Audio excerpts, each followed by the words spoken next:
ओम शांति। आज हम स्वस्थ रहना चाहते हैं। बहुत सारे प्रयास करते हैं, अलग अलग व्यायाम करते हैं, अलग अलग एक्सरसाइज करते हैं, पर शरीर स्वस्थ नहीं रहता।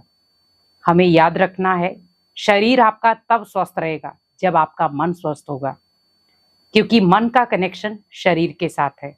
हम जब भोजन भी करते हैं, किस विधि से कर रहे हैं, हम अगर कोई कार्य कर रहे हैं, किस विधि से कर रहे हैं, जो भी विधि आप अपना रहे हैं, कहीं ना कहीं उसमें कोई ना कोई प्रकार की समस्या है। इसी प्रकार हमारे मन के अंदर टेंशन है तो हमें भोजन करने का दिल नहीं करता, तो शरीर अनस्टेबल हो जाता है। तो हमें जीवन जीने के लिए कुछ तरीके बदलने हैं। स्वस्थ रहना है, जीवन को खुशनुमा बनाना है, तो ये 5 तरीके सीख लें, क्योंकि ये 5 तरीके बहुत फायदेमंद हैं। अगर आपने एक बार अपने जीवन में उतार लिए तो आपका शरीर भी स्वस्थ हो जाएगा और आपकी लाइफ खुशनुमा बन जाएगी। सबसे पहला तरीका, हमेशा एक्सरसाइज करें। हमें ओनली शारीरिक एक्सरसाइज नहीं करनी है, हमें मन की भी एक्सरसाइज करनी है। हमने ओनली फोकस किस पर रखा है, जिम चले गए, शरीर स्वस्थ हो जाएगा। लेकिन जिम में जाकर भी हम कई बार बहुत सारे दोस्तों से मिलते हैं, बहुत सारी बातें हो जाती हैं, कई बार लड़ाई झगड़ा तक हो जाता है। आप सोचिए, हम शरीर को फिट करने गए थे लेकिन मन फिट नहीं होकर आया। शरीर तो फिर फिट हो जाएगा, लेकिन अगर मन एक बार डिस्टर्ब हो गया, उसे फिट कौन करेगा। तो ध्यान रखना है, आप जब सैर कर रहे हैं, आप व्यायाम कर रहे हैं, एक्सरसाइज कर रहे हैं, उस समय आपका शरीर भी शांत हो और मन भी शांत हो। बहुत अच्छे विचारों के साथ आप एक्सरसाइज करें। बहुत सारे लोग बातें करते हुए एक्सरसाइज करते हैं। हमेशा याद रखें, जब भी आप एक्सरसाइज कर रहे हैं या आप कोई भी प्रकार के व्यायाम कर रहे हैं या सैर कर रहे हैं, आप ध्यान रखें उस समय आप कुछ मेडिटेशन गीत चला लें, जिससे आपका मन भी स्टेबल रहेगा, शरीर भी स्वस्थ होना शुरू हो जाएगा। तो आपको पहला क्या करना है, व्यायाम या एक्सरसाइज कर रहे हैं, उसके साथ आप कुछ ना कुछ आध्यात्मिक गीत जोड़ें, जिससे आपको चार्जिंग मिलेगी, जिससे तन भी स्वस्थ हो जाएगा और मन भी चार्जफुल हो जाएगा। कोशिश करें किसी भी प्रकार की बातें ना हो। अगर आप पॉजिटिव कर रहे हैं बहुत अच्छा है, लेकिन आप नेगेटिव कर रहे हैं तो आज से अपने रूटीन को बदलें। जहां पर आप नेगेटिव लोगों के संग में सैर कर रहे थे, वहां पर भले आप अकेले करें, लेकिन आप एक्सरसाइज करते समय शांत रहें, तो इससे आपकी एनर्जी बचेगी। दूसरा, हमें मेडिटेशन करना है, क्योंकि जितना हमारे शरीर के लिए एक्सरसाइज जरूरी है, उतना ही मन के लिए मेडिटेशन जरूरी है।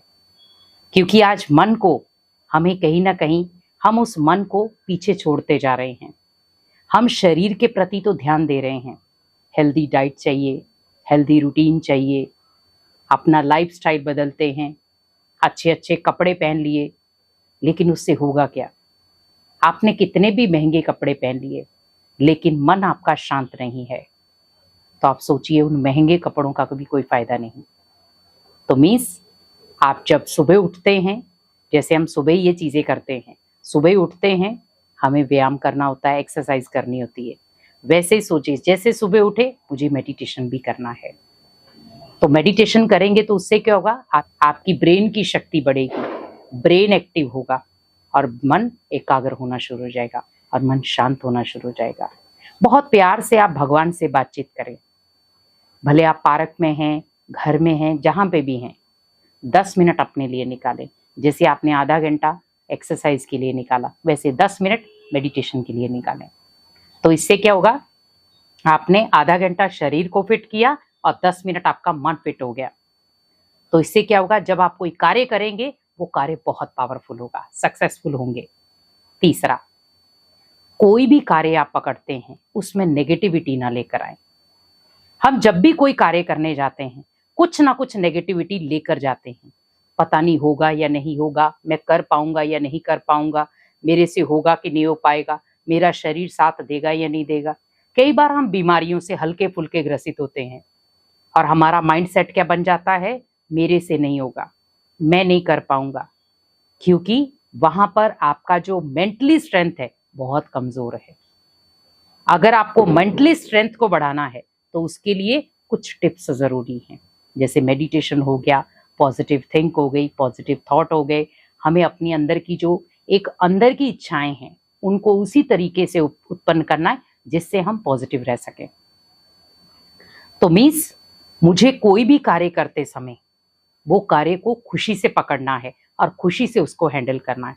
जितना किसी भी कार्य को आप खुशी से करते हैं उतना आप स्वस्थ भी होते हैं और उतना आपकी लाइफ खुशनुमा भी होती है। जब भी कोई कार्य आप दुखी होकर करते हैं, अशांत परेशान होकर करते हैं, तन भी रोगी हो जाता है और मन भी रोगी हो जाता है। और वही कार्य अगर आपने खुशी से किया है तो आपका तन भी निरोगी है और मन भी स्वस्थ होना शुरू हो जाता है और मन में बहुत सारी ढेरों खुशियां जाती हैं। तो क्या करना, कोई भी कार्य करते समय क्या याद रखें कि मुझे नेगेटिव नहीं सोचना है, मैं बहुत पावरफुल हूं, बहुत स्ट्रांग हूं। और चौथा आपको लेना है, हमें हमेशा संग का ध्यान रखना है।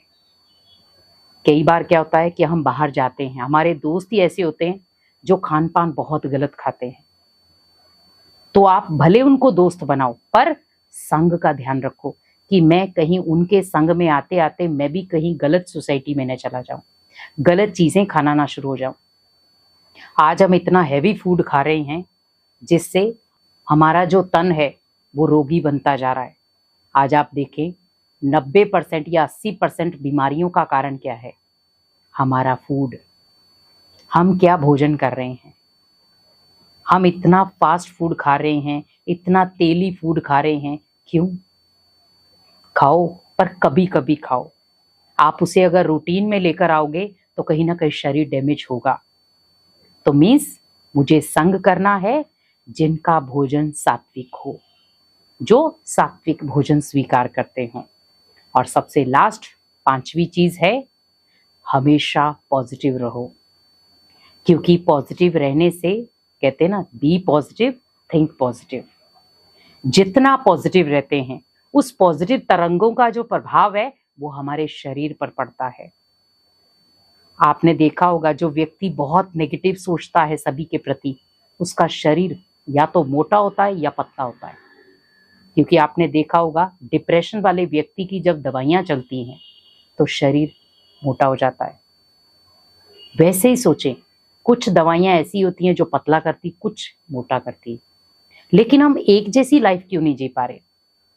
डिप्रेशन किस कारण से आया? नेगेटिविटी से। तो मोटापा किस लिए आया? नेगेटिविटी से। अब मुझे पॉजिटिविटी लानी है, कुछ भी हो जाए, कोई भी बातें आ जाए, कैसी भी बातें आ जाए, लोग मुझे बुरा भला कहे, कुछ भी कहें, मुझे इग्नोर करना है बस। लेकिन मुझे खुद को पॉजिटिव रखना है। तो पॉजिटिव रहेंगे तो आपका शरीर भी स्वस्थ रहेगा और आप अपनी लाइफ को एक खुशनुमा तरीके से जी पाएंगे। ओम शांति।